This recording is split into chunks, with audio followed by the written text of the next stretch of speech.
Hopefully I don't dox myself by writing this, but I'm a graffiti artist, or as some might see it, a delinquent.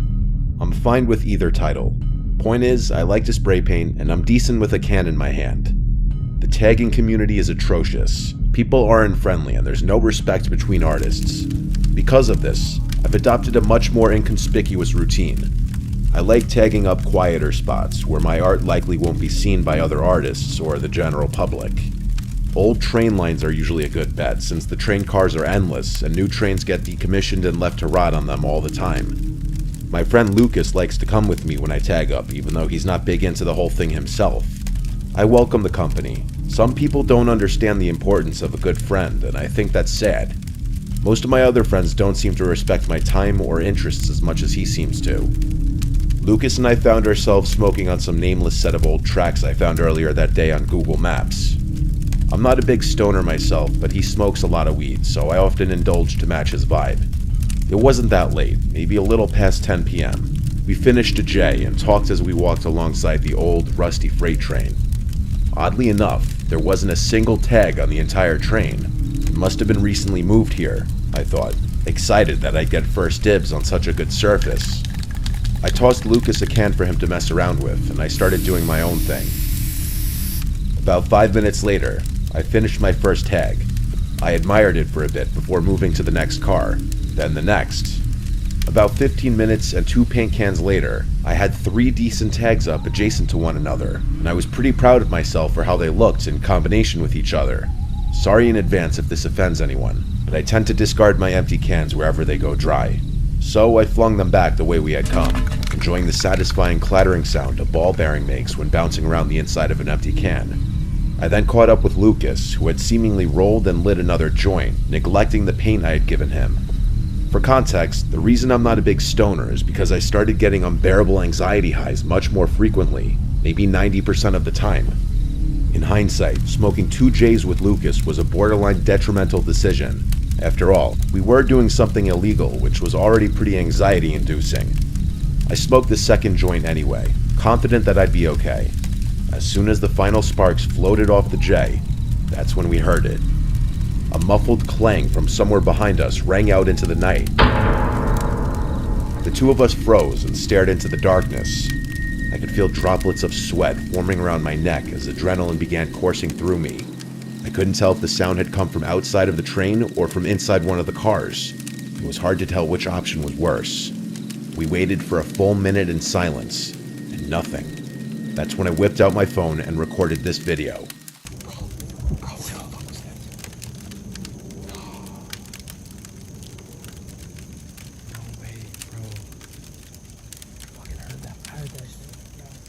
What the fuck? No! Oh, fuck! As the video shows, whoever made that noise picked up one of my empty paint cans and threw it at us, before chasing and shouting at us. You can't really see the paint can in the video, but I swear to you, that's what the first sound was. As we frantically made our escape, whoever was behind us yelled, "You better not trip, boy." A few seconds later, an actual gunshot sounded off behind us, almost causing Lucas to trip and fall. It startled me so much that my finger slipped off the record button on Snapchat and the video cut out. We bolted down the tracks until they intersected a main road and didn't stop running until we were a safe distance away. I don't think I've ever been more terrified in my entire life. It didn't help that I was stoned out of my mind. My hands were literally shaking. So were Lucas's. We found our way back to the car and drove home in silence. What was I supposed to do? Call the police? I was literally breaking the law. That wasn't an option. The story doesn't end there, though. I actually went back to those tracks a few weeks later, but this time during the day and equipped with my trusty Glock 17. To my surprise, the train was still there. Despite that, there was a pretty glaring difference this time around. In the 3 spots where my tags had previously been were now ugly blotches of red paint. Someone had deliberately covered my work. Quietly, I kept investigating, and eventually came to a train car with its door wide open. I took a look inside, and it was bizarre. The train car was completely empty, except for a chair in the direct center, and what looked like ropes and chains scattered about. Some of the ropes were wrapped around the legs of the chair, and others were just lying on the floor. The weirdest part was the smell, though. The whole car smelled like bleach. If you closed your eyes, you would have guessed you were in a cleaning supply closet. I can't overstate the smell though. It literally smelled like the whole train car had been doused in bleach. I went to take a picture of the scene when I thought I heard a metal clang somewhere further down the train. I could have imagined it, but I wasn't taking any chances. That was enough for me. I was out of there as quickly as I had come. I've told so many people this story, and none of them could rationalize that psycho's actions in a way that makes sense. I doubt a homeless person would be able to get their hands on a gun, but I can't fathom why someone other than a homeless person would respond so aggressively, and why they decided to cover up my tags is another mystery. I think the most disturbing aspect of this whole thing was the chair in the middle of the train car. I really want to go back to those tracks just to take a picture of what I saw, but I haven't worked up the courage to. I have no idea if whoever was there that night was really shooting to kill us or just trying to scare us. But sometimes, late at night, when it's just me and my thoughts, I can still hear that shot ringing in my ears.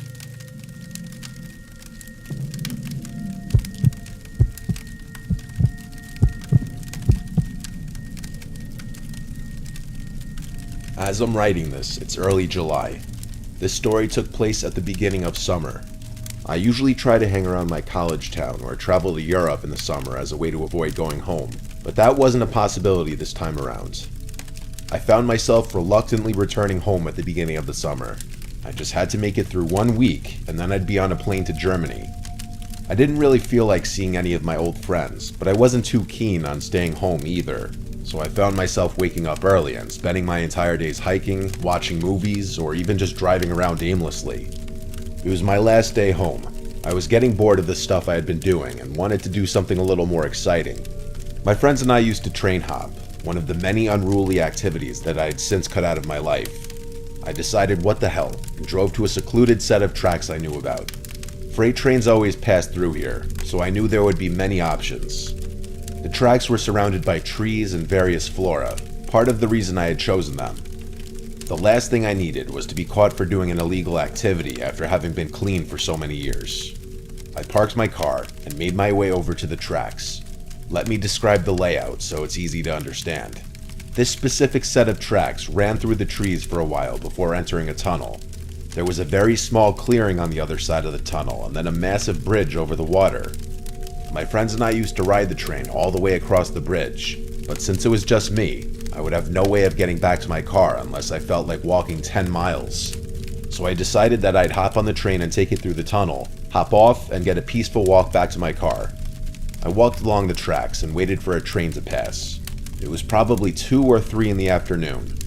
Finally, after about 10 minutes of walking, I started to feel the familiar vibration in the rails. I quickly ran to the side and tried my best to stay out of sight. Usually, as far as I know, freight train conductors didn't care enough to report people walking along the tracks, but I didn't want to take any chances. The train passed, and I waited for a good amount of cars to go by before emerging from my hiding spot. I picked a car that looked easily attainable and began jogging alongside the train like I had done 100 times before. Once I was confident enough, I grabbed hold of the ladder and swung myself up. It was pretty easy. The train wasn't traveling very quickly.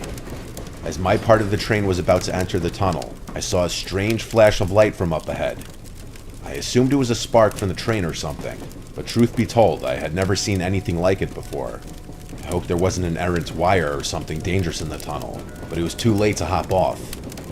The train started picking up speed since the tunnel was perfectly straight, and I closed my eyes as the adrenaline rush started coming on. Just then, I felt a hand reach out from the darkness and literally grab my leg.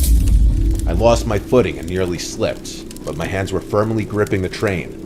I screamed and kicked, but the train sped by before I could make contact with anything.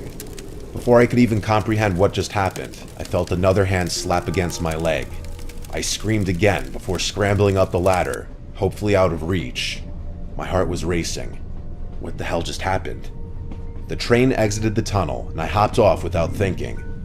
I waited for the train to completely pass and watched it chug over the bridge. I remember pacing back and forth in the little clearing, thinking about what just happened. Like, were there really people in the tunnel, and what could they possibly be doing there? Why the hell would they try to drag me down? All of these thoughts and more were racing through my mind when a stark realization struck me in the face. The only way back to my car was through the tunnel. There was absolutely no chance in hell I was walking back through that tunnel with those people in there, especially since they'd be able to see my silhouette and I'd be walking through darkness. I sat on the ground for what felt like forever. There was no other option. I couldn't walk across the bridge without risking my life. A train could come along at any second and the bridge was too long. I considered calling someone to come rescue me, but I wasn't even sure if they'd be able to do anything.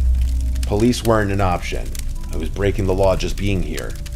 I had no choice. I picked up a rock and started making my way through the tunnel. There were 2 people in there, which I knew for a fact, but there could have been more. I had no idea. I got about halfway to the point where I felt the second set of hands when I heard something. A faint clicking was coming from somewhere in the tunnel. It sounded like a human clicking their tongue, but it could have been made by a machine. It was honestly hard to tell. I froze and thought to myself, continuing to walk this tunnel was a death sentence. I felt a rush of confidence and pulled out my phone.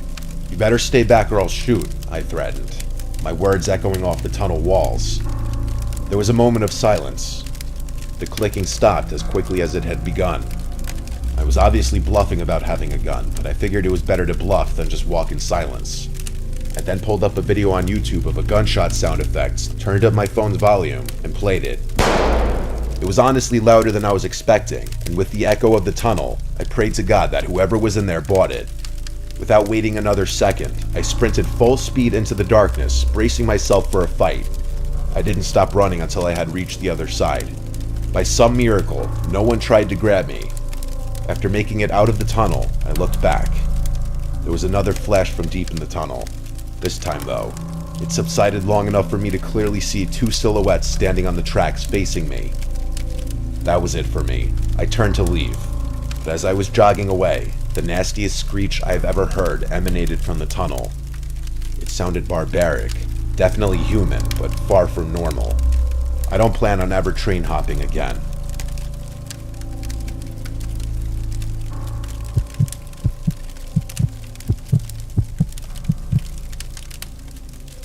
The New York City subway system is a scary place. I've been an MTA worker for 7 years, and nothing really surprises me anymore. When friends and family ask if I have any stories, though, there is one that stands out among the rest. One that I can't explain. This happened to me about 2 years into the job, but I remember it like it was yesterday. I was pretty acclimated to everything at that point, and things had become routine. I was stationed in Brooklyn at the time, and I was doing some routine maintenance in High Street Station. There wasn't a soul on the platform. It was actually kind of eerie. You're used to these subway stations overflowing with people, so seeing them empty and almost deserted looking was a strange adjustment to make. I hadn't seen a person on the platform in hours, and it was dead silent except for the buzz of the lights and the occasional passing train. Out of nowhere, I heard a clang from somewhere down the track. It startled me so badly that I dropped my mop in shock. The sound wasn't something I was used to hearing. The best way I could describe it to you is that sound that a rock would make if it had been dropped on a metal rail. I stopped what I was doing and looked into the tunnel, listening for other noises. After a while, I concluded that whatever I heard had either been caused by an animal or a falling piece of cement. After all, these stations were pretty old. I went back to work, not thinking too much about the sound. About 10 minutes later, the same sound shook me from my concentration, only this time it was probably about twice as loud. This time, I actually became a little concerned, dare I say scared. Was it really possible that 2 chunks of the ceiling had fallen in the span of 10 minutes? I put down my supplies and walked over to the tunnel entrance, trying to be quiet. I peered into the darkness and couldn't really see anything. I debated whether or not it was a good idea to call out into the tunnel, and ultimately decided against it. I still figured it was nothing, but after the initial fear had worn off, I was more confused than anything. I kept trying to think of things that could make a sound like that, not once, but twice. It was especially bizarre since the second sound was louder. I tried to keep my mind off the sounds and went back to work, finding a good rhythm again. I was almost done with my work on this platform and was pleased that I'd get to leave this weird station soon. As I was wrapping things up, I heard something that gave me the chills. A child's voice called out for help from inside the tunnel, and he sounded like he was in distress. I instantly stopped what I was doing and made my way over to the edge of the platform. I hesitated for a few seconds before deciding that a child in anguish wasn't something my moral conscience would allow me to ignore. I walked down the steps leading onto the tracks and waited for my eyes to adjust to the darkness. I shouted into the tunnel, asking that kid if he was okay. No response. That's weird, I thought, starting to feel nervous about this encounter. Just then, the kid's voice rang out again, repeating his call for help. I yelled back, asking him if he could hear me. He responded yes, and I asked where specifically he was. There was a brief moment of silence before he just said, "In front of you. Just keep walking." I really didn't want to, but couldn't just leave some helpless kid all alone on those tracks. It was dangerous. I began walking forward when something dawned on me. I yelled into the darkness one more time, this time asking the kid what was wrong. An uncomfortable pause again before the kid responded, "Just keep walking." I didn't like that. This whole thing was off. My eyes finally adjusted to the darkness, and I was able to slightly make out what was in front of me. There actually was what looked like the shadow of a kid just up the tracks, but there was something else that almost made me scream in fear. Another shadow, this one much taller, obviously an adult. My blood ran cold, and I stopped in place. This wasn't happening to me. As slowly as I could, I turned around and made my way back to the platform. Luckily, I wasn't chased on the way back. The kid shouted, "Wait, where are you going?" once I reached the platform, but I wasn't sticking around another second. I made my way up the stairs and called the police as soon as I got cell service. I told them everything, and police were swarming the platform in a matter of minutes. I waited to see what they turned up. After about 20 minutes of searching, they did find something chilling. There was a single kid's shoe just lying in the tunnel, which the police hypothesized could have signified a struggle. After hours more of searching and scouring every available database for missing children, we were told we'd receive a call if anything ever came up. It was concluded that whoever had been down there, though, had hidden somewhere in the tunnels. I have no idea what to think of this experience. This is the best theory I can come up with. Some psycho kidnapped a child and forced him to yell for help in an attempt to lure some unsuspecting Good Samaritan into a trap. Or hell, maybe it's their own kid who they're raising to also be a psycho. I can't think of any other reasonable explanation besides this one, but if I'm right, I can only imagine what that kid must be going through.